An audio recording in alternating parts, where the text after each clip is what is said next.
also have to be done at the bottom of the train is to do this ruffle.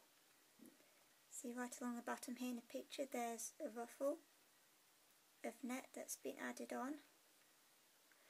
Then underneath there is actually, it's like a crinkly fabric that's a dust cover, as they used to call them, which helps prevent your train getting dirty, which is a brilliant idea. First of all, I'm going to show you my ruffle.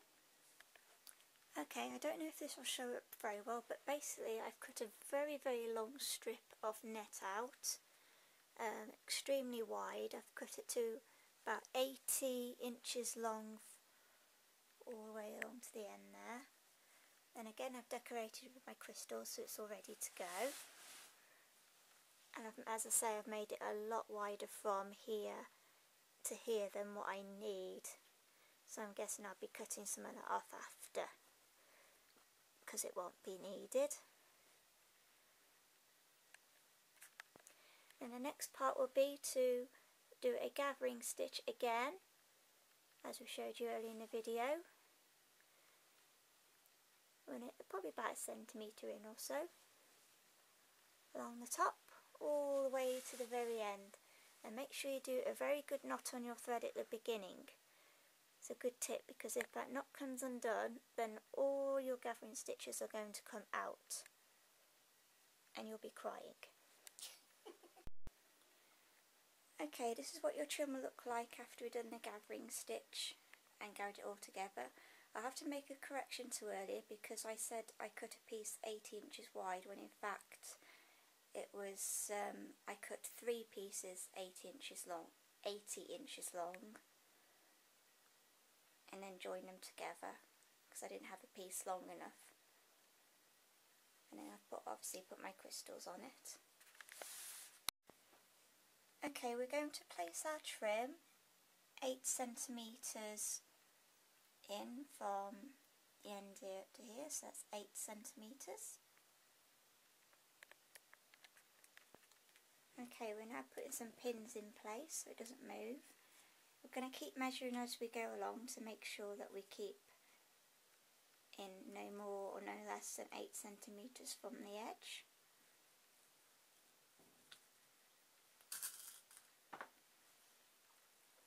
And we're going to continue doing that till we've gone all the way around to the other side of the train, which is all the way over there. Okay, now we are now going to make our dust cover, which goes under the lower train on the floor, preventing your train from getting dirty. And I'm using a very nice creamy coloured crushed taffeta. And originally it was a very long piece of fabric. As you can see, the lines are going up, and it wasn't as very wide, so I bought 2 metres. But what I've had to do, because the train's longer from left to right, we actually had to cut the fabric in half, and we've joined it on here. So now we've got 1 piece and 2 piece and joined on right down the middle.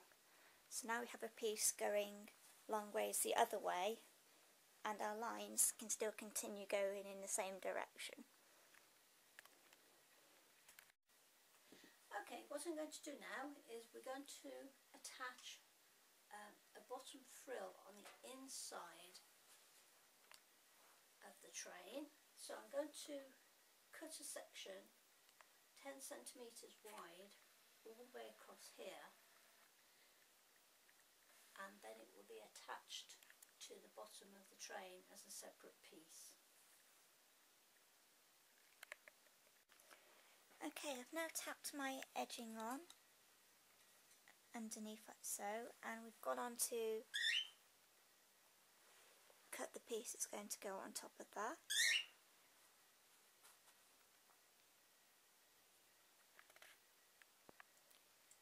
Just pinned it in place for now along that curve that you saw earlier. That's just so we know that it's equal all the way around. And now I'm going to be sewing through all the layers. So I'll be sewing through the net, the pink, the ruffle underneath that, and this layer on top. Then we'll be neatening it all off afterwards. Okay, we're now attaching the net overlay over the top of the bottom tray, and we've already done the other side, and right now we're pinning it and turning the edge over at the same time.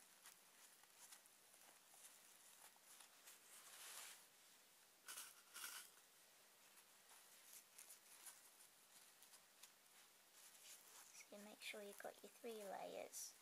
Turn it under like so, and just put a pin in place to secure it for now, working all the way to the top.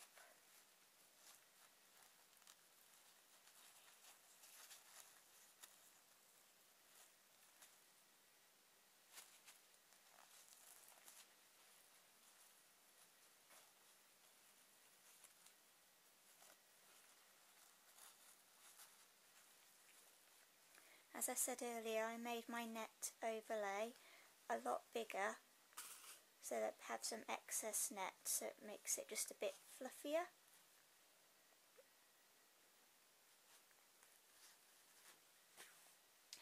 Yep.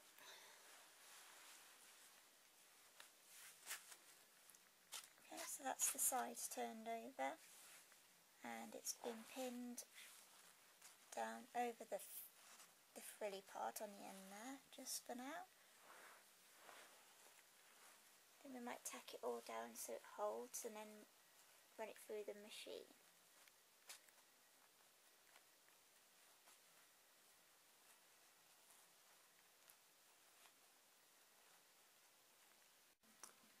Right, having worked out where the first tier will be attached to the dress, I've now sewn on 2 rings that the first part of the tier of the train will be attached to.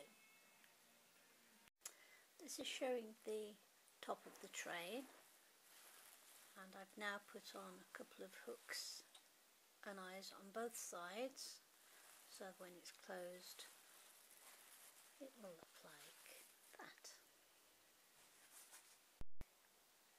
Okay, for the top band, what I'm going to do is take the same material as the dress and make 2 bow tie shapes for the ribbon. Each one of these is 10 inches long by about 3.5 inches wide, slightly narrower at the top, and then I've turned the whole thing in half, one slightly higher than the other, and this is going to be attached to the base of the band. And the band has got 4 hooks and eyes attached, and the hooks are right on the bottom of the bodice, and the eyes are on the bottom of the band, so that when they go together it's slightly higher than the waistband.